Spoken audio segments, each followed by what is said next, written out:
Welcome to Let's Talk, episode 3. As promised earlier, this top particular chapter will go 3 parts. The first chapter discusses about how and why India have to make wonderful relations with Russia, and Russia is considered the best comrade of India, not only today, even in the past. So today's chapter, I begin with India and Russia could do magic. It's time to say goodbye to the USA and even the Chinese products.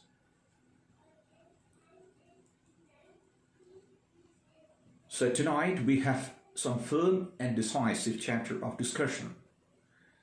There will be 3 series of episodes on this issue I'm to discuss now. This is chapter 1 of the 3. Let me remind the US and UK are the Western Europe and what we are. Let me take you back in time 250 years ago. A land of amazing wealth, medicine, original scripts, and a huge nation both geographically and demographically. We accepted everyone who entered our country with welfare or kind intent. However, the British entered India with their cruel intent to oppress the Indian diaspora, and they succeeded in that. The United Kingdom can be addressed as United Thieves, pardon me. They ruptured the Indian society, societal norms, unity, knowledge, culture, agriculture, art, and even burgled the whole nation's wealth. Can we forgive such a nation? Should we make such a nation our friend? This is the absolute truth behind the United Kingdom, or we call the British. Well, on the other hand, Indians were traditionally religious, though I'm not a religious person, who considered the earth their mother, the mud on their farm was touched and bowed before plowing. They considered their hard toil would be responded with sufficient crops, food that was respected as a gift of God. It's a great perception anyway. Food is indeed the gift of nature, and the nature is the mother God. But the ruthless British went on ravaging the innocence of the largely poor but healthy section of the society. They went on making people of this vast nation slaves, and the rich ones their sidekicks. There were many rich Indians who supported the oppressive thieves of the West, though they were not Indian friends. They cannot be Indian friends. The patriots of India, from rich to poor, were not willing to embrace the British elementary lessons of organized slavery. We did not pick up the weapon to protect them, but we questioned, we argued, we even requested them to leave our land. But the thugs of the West assaulted the dignity of the nation. Indians were forced to take up the weapon under the strong leadership of valored great son of the soil, Bhagat Singh, the prowess of Subhash Chandra Bose, and millions of our farmers. The dictators were extremely oppressive and cruel to our great-grandparents. We Indians will not forgive them. I think we shouldn't forgive them.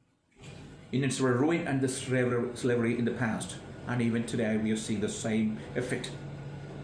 Today, a little different place, but almost the same attitude, same habit, and same problem we are facing from.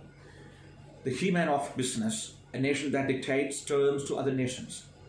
I do not have to tell what is the nation. The nation is USA.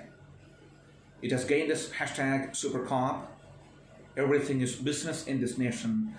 Either it is relations, students, education, intelligence, religion, color of the people, women, men, or even the character of a person. Everything is sold and purchased here. The country has splurged all the extent possible for the world's complete disaster anytime. It calls India the third world nation. Do you feel are we third world nation dictated the terms epithet given by USA? But the nation forgets the business, outsourcing, and the number of MNCs operating in the Indian subcontinent. There are hundreds of MNCs of American origin strategically swallowing the Indian market.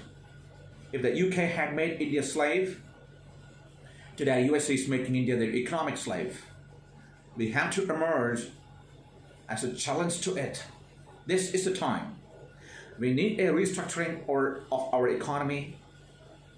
Economy for India first and others next. As a result of the invasion of the West, India still could not overcome fully from the hold of the octopuses. There are very good reasons for that. Americans have protocols of everything. They have protocols for dealing with the top citizens of the country. They have protocols for talking to a country. They have protocol to abuse any nation or any person, any chief of the nation. Do we have a protocol like that? I would say it is called manners of the country that has been brought up. Why can't India have our own protocols? I'll take a little example here. How do you feel it? Why can't India have our own protocols? I repeat, Indian presidents and the prime ministers were frisked by the American cops, and our premiers cooperated with them. It is a protocol to frisk the president of a nation. If it's a protocol, India should change its protocol towards American presidents while entering the Indian territory. I firmly tell on behalf of my complete nation, the largest democracy on earth, United States of India. We should frisk their first citizens too.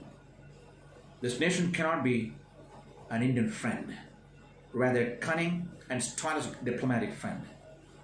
It is more dangerous than an open enemy. A nation that till today talks about white, black, pink, yellow, brown skin color of people and behave accordingly cannot be any nation's true friend. The United States of America, I will call this same United States of America, can be a friend of any nation that obeys and be allegiant to it. The USA had little wisdom during the First and Second World War, and they kept making alliances to crush their invincible opponents through war strategies, very mean war strategies. But they resorted to nuke weapons to wrest the powerful Japan. The world was unaware of such an unprecedented catastrophe. The devastation caused by the USA in Nagasaki and Hiroshima cannot be ever forgotten or forgiven by any nation or any society.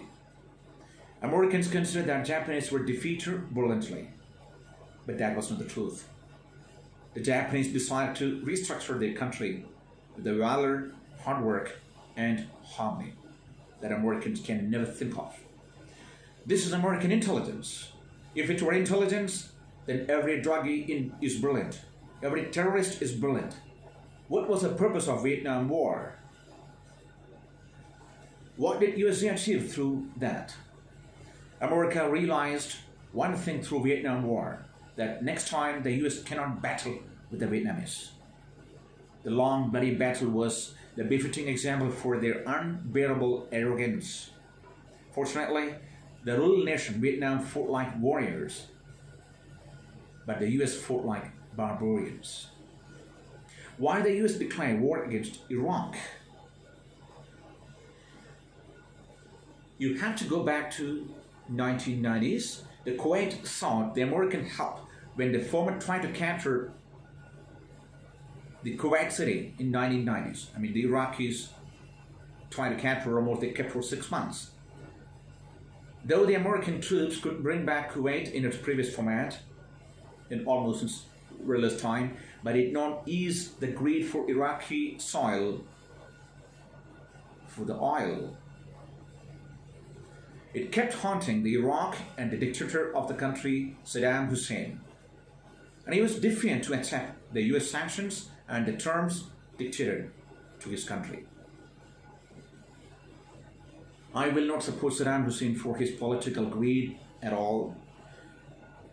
However, the US had no moral right to disturb the whole nation, and eventually Saddam was caught by the US soldiers, executed publicly, The American declared war against Iraq on the rumor that Iraq had biological or chemical weapon, that there was no such discovery made in the extensive and condemnable military combat conducted by the US force. The then UN had warned the US to choose war against Iraq on the ground of no substance. But the parties did not pay any heed to the UN either. The United Nations, I think it was Kofi Annan was General Secretary at that time. American President could not respect that too. Well, there is, again, many reasons. I do not think the United Nations could behave independently as long as USA supports or carries out orders. The infamous heed of the USA, that is quite different from what people used to think. It was helping USA. It was helping its own country. It was making its own position stronger unethically towards all the nations. But what happened after that? Saddam Hussein was publicly hanged, and it was live telecast by the US media. It was a condemnable act. A civilized society cannot function in such a manner. You cannot be this much ruthless or uncivilized. And this is, again, I would call the word, I repeat the word, the brilliance and the culture of the United States of America. The insult single-handedly offered by the US was unfathomable by the Iraqis till today. Saddam, on the other hand, predicted the future of Iraq. Something like this. When he was interrogated by the CIA chief, I hope it was George Parrow, if I'm wrong, pardon me. But it was the CIA chief interrogated him, and during the interrogation, all the questions, the president of Iraq, Saddam Hussein, replied somehow. It is precise. The summary was almost like this. He said, "You Americans do not know the language and the mind of Arabians, the Arabs. Their mind, only my way can," means Saddam said his way, "only my way means the dictatorship can be working model for the Iraqis. Otherwise, civil war will be spread, rampage will start every corner. You will kill me today, but you will see the result after 15 years. This was almost a statement, this was summary. I do not go to the extensive reply of Saddam Hussein, but this was the result. This was almost a summary of what he spoken before his death. His words were not the words of a scared wet pup, but he showed the resilience of an audacious leader. He might have been bad, but not afraid. The ISIS of the 21st century is the wholesome outcome of Saddam's execution. Who created ISIS? I would like to ask every citizen of the United States of USA. Even the President of USA, I would like to ask, who created ISIS? ISIS is the crisis created by the US. I do not crib again to say it was the US that has paved the way to such a brutal outfit by the Islamic fanatics. No one can such brutality by IS even. Nobody could support even Saddam Hussein. But Saddam Hussein was not creating any trouble to US. But the US greed could not stop its territorial greed to poach, to encroach, to infiltrate outside to other countries in search of wealth in the form of oil. The atrocities of the US never seemed to end at that point too. The US employed the then most sought after Al Qaeda chief Osama bin Laden, craftily prior to his becoming the outfit chief. In Balochistan, he was employed by the US, and it is not a secret. But the manipulative connivance of the US is nothing new to the world. The man Osama, who hemmed the destructive terrorist outfit Al Qaeda, had American contribution for his becoming so. I think this is truth. However, his WTC bombing was the outrage of an evil should be condemned outrightly. But my question is, who has created this WTC bombing, this particular dark hour of USA? The country itself, the parties, the administrators of this country, United States of America, they created. What is the outcome of the Afghan war declared by the US? It has destroyed many portions of the nation. One time American friend Iran also understood lately, though, what is the intention of the US government. Hence the country decided to manufacture new defense system for its external possible futuristic threat. But the US government once again proved to be problem creator rather than solution maker. It dictated Iran for possible retaliation if they perceived the nuclear station in Iran. Iran has not succumbed yet, but the pivotal question arises: who has first misused the nuclear bomb, who repeated the terrifying error? All questions go to, and all the answers go to parties. During the World War II, there were barely 4 or 5 nations had nuclear weapons, that too in nominal numbers. But today, I believe there are nothing less than 30 plus nations have nuclear weapons. This data could be questionable though. The threat of nuclear warhead is spearheading because of the open threat created by the US alone. The US put enormous duress in the past for the CTBT, fully scripted by the parties, and dictated terms to India. Who is America to dictate its terms to India? You have no moral right, you have no civil right, you have no administrative right, you have no international right to us to dictate. We are not your part, we are not your state, we are not a country. You cannot interfere in India's internal affairs, India's dignity, or India's national desire. The nation had issued many trade threats, visa restrictions, and many more in the similar effect. Even the recent case when Donald Trump asked for hydroxychloroquine, basically an anti-malarial drug which is not meant for COVID-19, nevertheless, Trump insisted India to send it as early as possible. On the rejection of the proposal of the US, the parties has warned India of a retaliatory action. India somehow subsumed the Trump's threat as it is not the time to drag the issue. Donald Trump, we have not succumbed your stupid threat to us. Look at the war on IS in Mosul. The area is fully destroyed, devastated in the most savaging act by 2 strange teams of hell, the IS psychos and the combined force led by the US.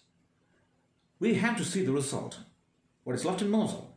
Destroyed homes, completely desolate district. It looks like ghost in the sand. Is the US a war promoter or is a war solver? I would choose the former. It's a war promoter, world's largest sponsor of all the wars.